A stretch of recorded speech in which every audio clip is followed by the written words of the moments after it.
possible 4 years ago. Today, universality of healthcare is a reality because of numbers, the number of Kenyans who have some form of medical cover, which may not be perfect, which is being perfected, which is being fine-tuned, but at least when they fall sick, they do not have to rely on quacks, magicians, sorcerers, and manipulative religious leaders, some of whom take advantage of sick people. They have a medical cover. That is what universality looks like. We are smelling it. It's around the corner. Some counties have achieved it, others are on the way. So the target, therefore, we are hoping by the end of this year, we are talking about 40 million. By the time we go to the election, we should be talking about 45, 46. If you add the ones with private medical insurance, almost every person in this country will be having a medical insurance. Tuendelee tusiendelee. It is about the people.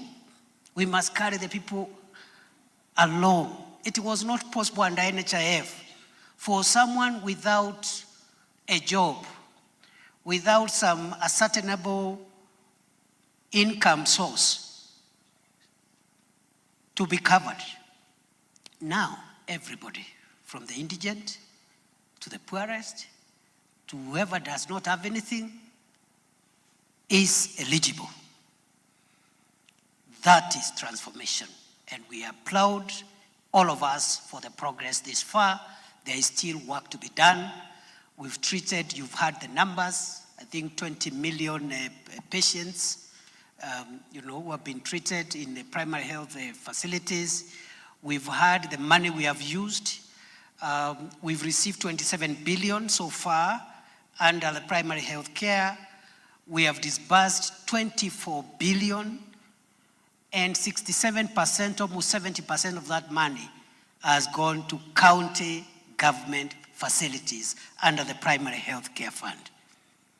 Today, the sustainability and the financing of private health, of public health facilities is now becoming a reality. We still have work to do to improve on that. The people, the numbers around the people of Kenya who are covered, what they are benefiting from, and the targets for the future is one of the things we must work towards, because these numbers are not just statistics, they are about human beings. And universality is about the numbers. Number two is the health workers. In 2022, we didn't have frontline